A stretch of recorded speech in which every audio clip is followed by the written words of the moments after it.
존귀하신 하나님 아버지,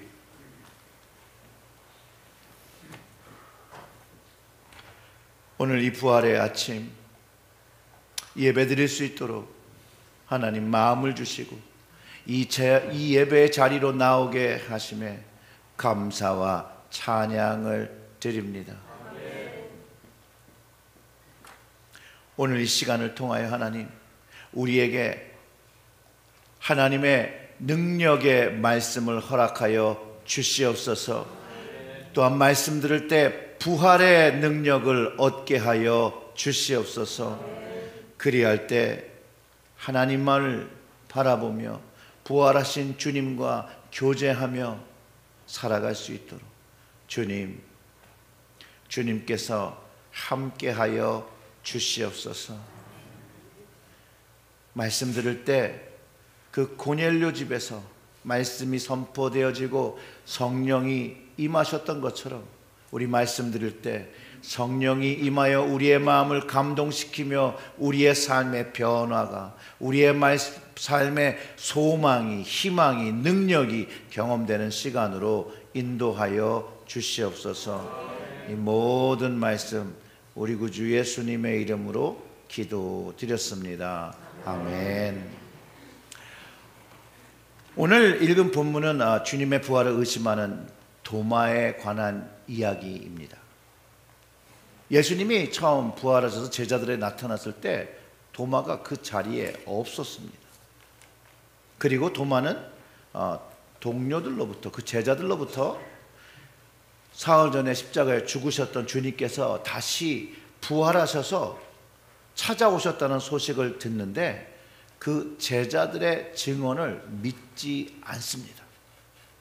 그러면서 이렇게 얘기하는 거예요. 제자들에게요. 나는 믿을 수가 없다. 그게 말이 되냐? 내가 먼저 그의 손에 있는 못자국을 보고 내 손으로 만져보아야 한다.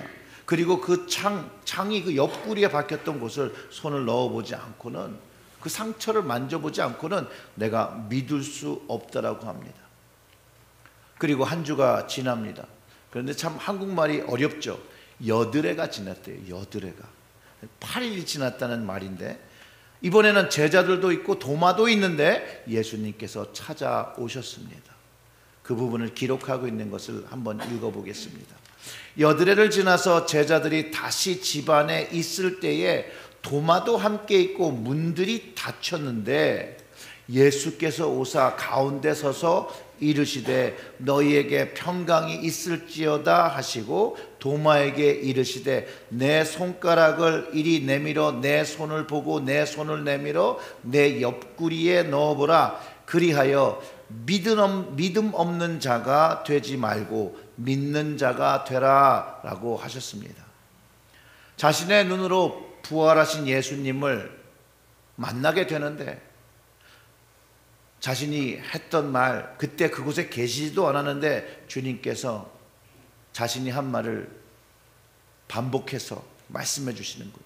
손가락을 이제 내 손을 내밀어서 내 손과 옆구리에 넣어보라고, 만져보라고 하실 때 도마가 믿지 않을 수 없었을 뿐만 아니라 정말 예수님이 하나님이시구나라는 것을 인정할 수밖에 없었다라는 거예요.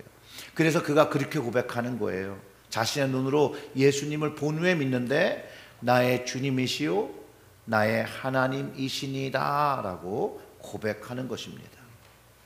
그때 예수님께서 이렇게 말씀하시는 거죠. 도마에게 질문하신 거죠. 너는 나를 본고로 믿느냐? 보지 못하고 믿는 자들은 복되도다 하시니라고 말씀하십니다. 아마 오늘 본문 안에 있는 상황을 여러분 모두가 이해하고 계실 줄 믿습니다. 우리는 그런데 21세기라는 아주 수년 전과는 또 완전히 다른 세상에 살고 있습니다. AI라는 것들이 발달하고 챗 GPT라고 하잖아요. 새로운 세상이 열리고 있습니다. 로봇의 시대가 열리고 있고 자율주행의 시대가 열리고 있는 시점에서 우리는 살고 있습니다. 이런 변화를요, 좋아하는 사람들도 있고 이런 변화를 반대하는 사람들도 있습니다. 우리에게 이 변화는 삶의 문화, 변화하는 이 삶의 문화와 환경과 정치 등등으로 우리는 이런 변화를 할 때 그리스도인으로 살아가기가 어렵다 또는 방해가 되고 있다라고 말합니다. 그래서 우리는 그리스도인으로 질문을 해 보아야 합니다. 이렇게 급변하는 시대 속에서 복음을 받은 자, 구원을 받은 자, 믿는 자로 어떻게 살아야 하는가라는 질문을 해봐야 되는 거예요. 근데 이 질문이 예수님께서 하신 질문과 똑같아요. 믿는 자로 살라고 하셨잖아요. 그러면 믿는 자로 어떻게 살아야 할지를 우리는 질문하고 방법을 찾아야 한다는 거예요. 또한 모든 그리스도인들에게는 하나님이, 주님이 주신 사명을 가지고 이 땅에서 살아야 한다는 사실이에요. 그래서 사명을 가졌던 20세기의 그리스도인들도 동일한 질문을 가지고 그리고 또한 동일한 사명을 행하며 살았고, 이제 21세기를 살아가는 우리도 동일한 질문을 가지고 살아야 하며 동일한 사명을 이제 순종으로 드려야 한다는 것이에요. 미국의 신학자 리처드 니버라는 분의 그리스도와 문화라는 책이 있습니다. 굉장히 유명하신 분이죠. 아주 고전 클래식입니다. 이 책에서 그리스도와 문화를 5가지의 유형으로 제시하는데, 문화와 그리스도를 이렇게 표현합니다. 첫째로 그리스도는 문화와 대립하는 태도를 가지고 있다는 거예요. 즉 분명히 다른 점이 있어서 대립하는 것도 있지만, 둘째, 문화와 또 함께하는 모습도 있다는 거예요.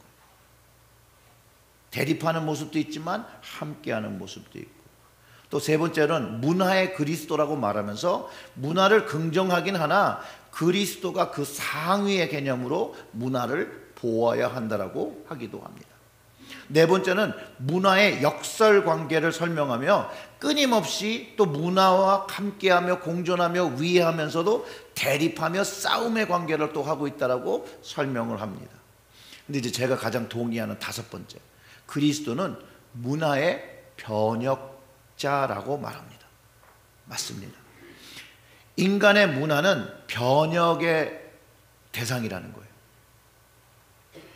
그 변혁의 대상이라는 것을 이해하고 그리스도 예수는 죽음과 죄에 예수된 인간을 구속하시고 구원하신 것뿐만 아니라 문화를 변화시키고 성화시키는 것에 있다라는 것을 가르쳐주고 있다는 거예요. 바로 예수님의 이 부활이 인간들뿐만 아니라 문화까지도 변화하고 구원하고 있는 것임을 성경이 분명하게 가르쳐주고 있다는 거예요. 사랑하는 성도 여러분, 예수 그리스도의 믿음과 그분의 부활의 능력은요, 2000년 전이나 2000년 후나 조금도 변하지 않았다는 거예요. 성경에서 가장 강력한 사건은 예수 그리스도가 죽음에서 부활하신 사건입니다. 세상과 문화는 계속해서 변화합니다. 괜찮습니다. 중요한 것은 이 변화하는 세상과 문화에 의해서 내가 가진 믿음을 잃어버리거나 내가 가진 이 복음의 믿음이 변질되어서는, 변화해서는 안 됨을 가르쳐 주시는 거예요. 왜냐하면 우리의 그리스도가 우리 세상과 문화를 변화시키시는 분이고 우리는 그분을 믿으며 살아가기 때문에 그렇다는 거예요. 또한 여러분들이 믿거나 말거나 이 부활의 능력은 여전히 우리와 여러분을 예수님의 진정한 제자로 우리의 삶을 변화시키는데 여전히 능력을 가지고 있다는 거예요. 우리가 도마와 같은 믿음을 가질 수 있습니다. 내가 직접 보지 않았기 때문에, 만지지 않았기 때문에 믿지 못하게 할 수도 있겠습니다.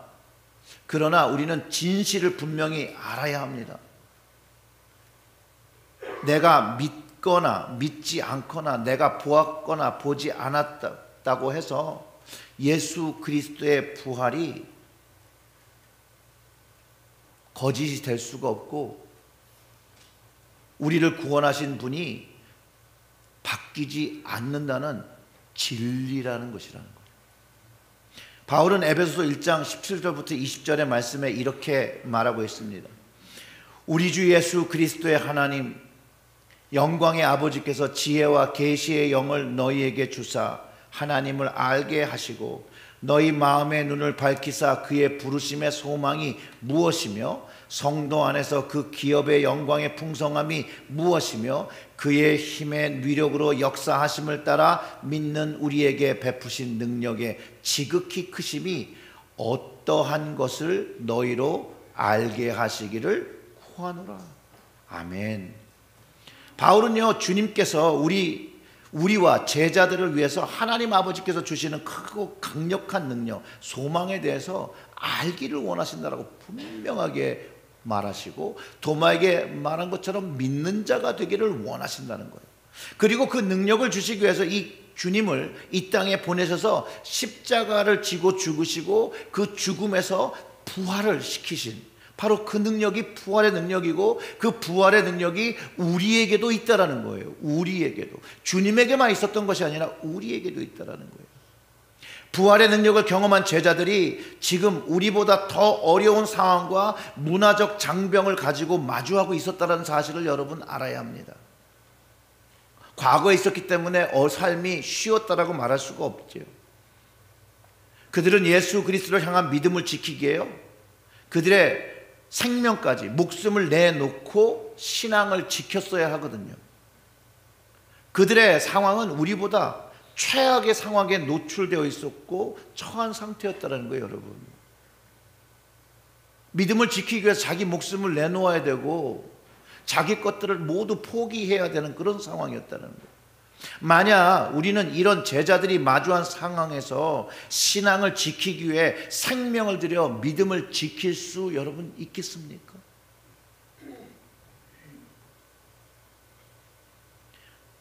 제자들처럼 초기 그리스도인들처럼 예수 믿음을 지키기 위해서 죽을 수 있습니까? 너무 극단적인 질문일 수 있겠습니다. 근데 만약 예수 그리스도를 위해 죽을 수 있다라고 생각한다면 내 인생에 어떠한 문제를 가질지라도 전혀 문제가 되지 않을 것이라는 것은 확실하다는 거예요. 제자들이 살았던 것처럼 어려운 상황 속에 살고 있지만 예수 그리스도를 따르는데 방해되는 것은 아무것도 없다는 사실을 우리는 깨달을 수가 있습니다. 왜냐하면 생명을 포기하며 살았을 그런 환경이 지금 우리 환경에 비교할 때 우리가 가진 환경이 더 좋습니다. 릭 워렌 목사님은 2000년 전 예수 그리스도를 죽음에서 살리신 그 동일한 능력이 지금 우리에게도 주어져 우리의 삶의 약점을 강점으로 변화시킨다고 말합니다. 사랑하는 성도 여러분, 아직도 도마처럼 의심하고 계십니까? 예수님을 직접 보거나 만나지 않고 예수님을 믿고 그분을 알 수 있을까요?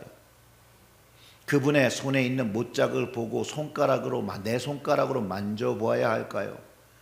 창 옆구리에 박힌 손에 손을 꼭 넣어 보아야 합니까? 아직도 도마처럼 이렇게 하지 않으면 믿을 수 없다라고 여러분들은 생각하십니까? 예수님이요, 나사로를 고치러 베다니로 가려고 할 때 제자들이 이렇게 해서 말립니다. 유대인들이 기다리고 있다가 당신을 돌로 치려 할지 모릅니다 라고 걱정합니다. 그때 근데 도마는 뭐라고 얘기했냐면요, 주님, 우리도 주와 함께 죽게 하소서, 제가 주님 어려울 때 같이 죽겠습니다 라고 말을 했다라는 거예요. 근데 주님이 십자가에서 죽으시는 것을 자기 눈으로 경험하자 그는 완전히 그가 가지고 있던 믿음을 잃어버렸다는 거예요. 그리고 예수님의 부활 소식을 들었을 때 그는 의심하기 시작하는 거예요. 그래서 직접 눈으로 보고 못자국과 옆구리를 만져보기 전까지는 믿을 수 없다라고 한 거예요. 그런데 이제 자신의 눈으로 주님을 보니 더 이상 의심하지 않는 거예요. 주님의 능력을 본 것이죠. 사랑하는 성도 여러분, 주님의 부활의 능력을 여러분들은 아시며 경험하셨습니까? 그렇다면 그분의 부활의 능력이 여러분의 삶에 어떠한 영향을 끼치고 있어야 합니다. 그리스도가 문화의 변혁자라고 그랬죠. 바로 그 말이 내 삶에서 일어나야 합니다. 내가 그리스도로 예수님을 고백하는 순간부터는 내 삶에 있던, 주님을 알기 전에 가지고 있던 문화와 삶이 바뀌어지기 시작한다는 것이죠. 내 삶이 바뀌고 있었다라면, 바뀌었더라면 여러분, 부활의 능력을 여러분들은 경험하신 겁니다. 우리는 하나님께서 그리스도를 십자가에 못 박히게 하신 이유를 그래서 반드시 알고 기억해야 합니다. 하나님께서 그의 아들을 십자가에 희생시킨 것이 여러분 나를 위한 것이라고 정말 믿으십니까? 인간의 본성 때문에 우리가 무엇을 하든 간에 하나님의 은혜 없이는, 그 사랑 없이는 죄의 본성에서 벗어나기가 어렵습니다. 죄의 본성 속에서 살면 살수록 우리는 죄의 본성의 그 층을 더 많이 가지게 됩니다. 저는 단순히 우리의 죄에 대하여만 이야기하려는 것이 아니라 그 죄와 함께 우리는 후회라는 것을 하기도 하고, 실수라는 것을 하기도 하고, 실패라는 것을 하기도 합니다. 그런 것들이 우리의 삶에 겹겹이 쌓이기 시작한다는 거예요. 그것들이 이제 우리에게 무거운 짐이 되고 또는 평생의 짐이 되어집니다. 그런 것들이 우리의 삶을 더 무겁게 짓누르고 우울하게 하고 힘들게 합니다. 예수님이요, 이런 현실을 잘 알고 계셨어요. 그래서 2000년 전에 제자들에게 말씀하시며 우리에게 말씀하시는데 이런 말씀을 해주십니다. 마태복음 11장 28절부터 30절의 말씀인데요. 수고하고 무거운 짐진 자들아 다 내게로 오라. 내가 너희를 쉬게 하리라. 나는 마음이 온유하고 겸손하니 나의 멍에를 메고 내게 배우라.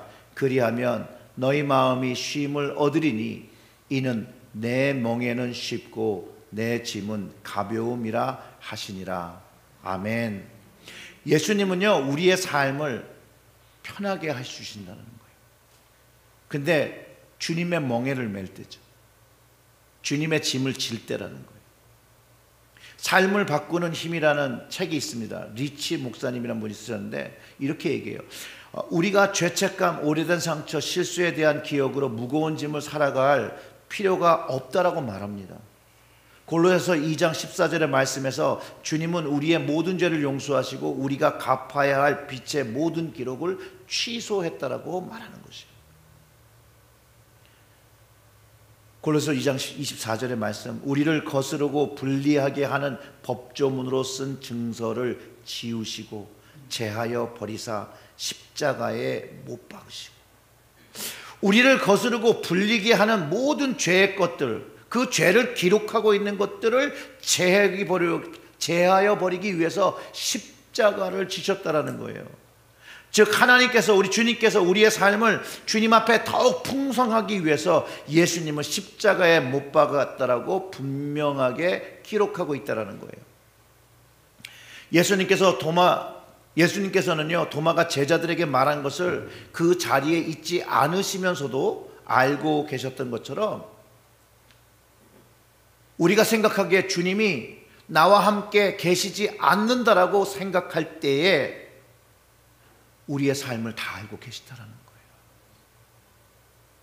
이거를 우리가 오늘 심각하게 생각해야 되는 거예요. 주님이 알고 계시다라는 거예요. 예수님께서 도마에게 손가락을 여기 대고 내 손을 보라고 하셨던 것처럼 주님은 우리의 모든 말과 행동들을 보고 알고 계시다라는 거예요.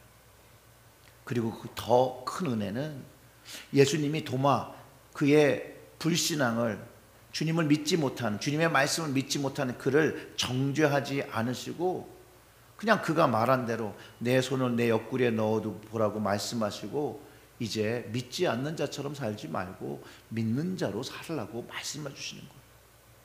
예수님은 이 땅에 오신 게 우리의 죄를 정죄하러 오신 것이 아니라 우리의 죄를 변화시키는, 치유하기 위해서 오셨음을 우리는 믿어야 합니다. 여러분과 우리도 마찬가지입니다. 예수님은 우리의 죄를 정죄하지 않으시려고 합니다. 그분이 바라는 것은 우리와 여러분의 삶이 변화되어서 하나님 앞에 기쁘신 삶을, 예배의 삶을 바라길 원하신다라는 거예요. 우리의 삶을 그리스도께 맡길 때 우리의 인생의 첫 번째 전환점이 되어집니다. 그리고 그 후부터는 더 이상 예전과 같지 않습니다. 왜냐하면 예수님을 죽음에서 살리신 그 능력이 함께하기 시작하기 때문에 그렇습니다.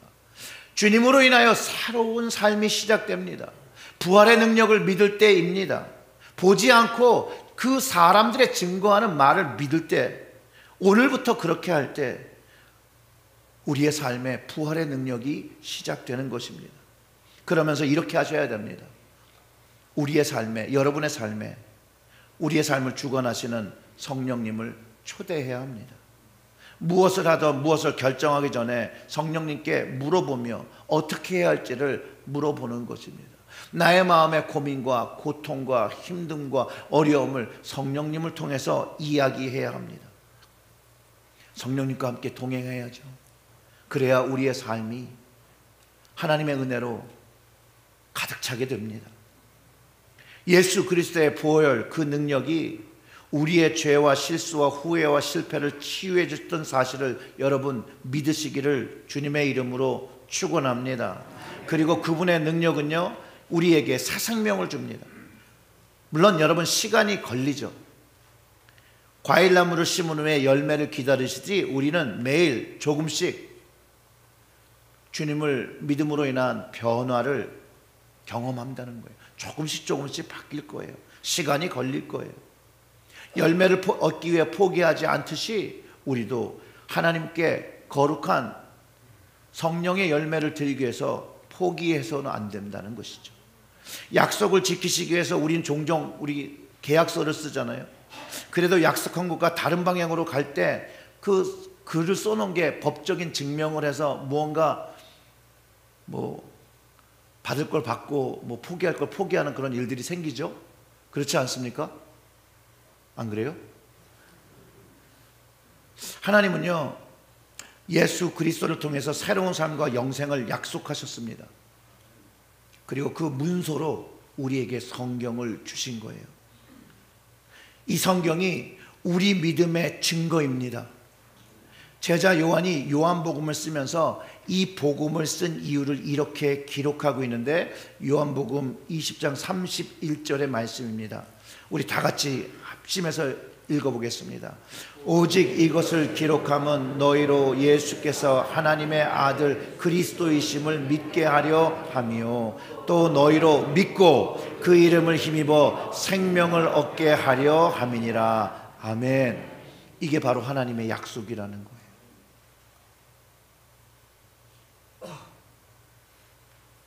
하나님은 내가 그런 말 했다라고 변명하지 않으실 거예요. 왜냐하면 우리는 증거를 가지고 있으니까. 에비던스가 있습니다. 이건 요한의 약속이 아니에요. 그는 단지 예수님, 하나님을 위해서 대신해서 쓴 거죠. 그는 다른 제자들처럼 모든 사람들이 예수 그리스도의 이 복음, 이 부활의 능력을 알길 원했어요.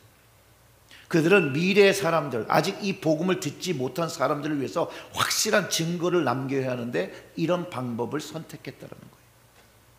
예수님의 부활과 그 생명이 아직 믿어지지 않고 내가 보지 않으면 믿을 수 없다라고 생각하십니까? 여러분 지금도 손가락을 넣어보시고 싶으십니까? 주님께서 보지 않고 믿는 것이 복되다라고 하셨던 그 말씀을 믿으시기를 바랍니다. 그리고 그 주님의 말씀을 믿고 성령님의 인도하심을 구하시길 바랍니다. 성령의 역사는 신비롭습니다. 주님은 오늘도 구원하실 영혼을 위하여 찾아가시고 구원할 영혼을 만나주시고 말씀하여 주시고 위로하여 주시고 그리고 함께 기도하여 주십니다. 그러면서 주님이 믿음 없는 우리에게 우리의 손을 내밀어 주님을 만져보라고 하십니다. 우리가 마가복음의 말씀 나눌 때 주님의 옷가에 손을 대기를 간구하며 그 주님의 옷을 그 손을 타는 자마다 다 성함, 치유함을 받았다는 말씀을 나눈 적이 있죠. 우리는 도마처럼 그런 믿음이 없으면 손을 내밀어 만지는 겁니다. 믿음을 가지고 만지는 겁니다. 그럼 만질 수 있습니다. 그 간절함을 가지시고 주님께서 내 손을 내밀라 하시니 여러분들의 손을 내밀어 주님을 만지시는 여러분들이 되시길 주님의 이름으로 축원합니다. 특별히 이 부활절 예배를 통해서 주님 만지기를 소원하며 믿음의 손을 들 때 우리 주님을 만지고 만져지는 놀라운 은혜, 놀라운 체험을 경험하시길 주님의 이름으로 다시 한번 축원합니다. 아멘. 기도하겠습니다. 하나님 아버지, 오늘 은혜로운 말씀을 듣게 하여 주시니 감사합니다. 주님, 저의 마음속에 부활의 주님을 초대합니다. 지금 나의 마음과 나의 삶으로 오셔서 나의 삶을 다스려 주시옵소서. 또한 나의 삶을 하나님의 은혜의 그 풍성한 삶으로 변화시켜 주시옵고 모든 유혹을 예수의 이름으로 물리치게 하시고 악한 욕망의 시험도 이겨내게 하여 주시옵소서.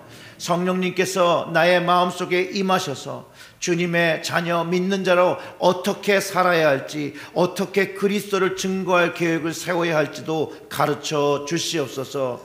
예수님, 오늘 우리가 주님을 위하여 굳은 결단을 내릴 수 있도록 도와주시옵고 주님과 하나님 아버지께 마땅히 드려야 할 헌신을 드릴 수 있도록 오늘 이 시간 성령을 통하여 우리에게 은혜와 자비를 베풀어 주시옵소서. 또한 우리의 기도를 들어 주시옵소서.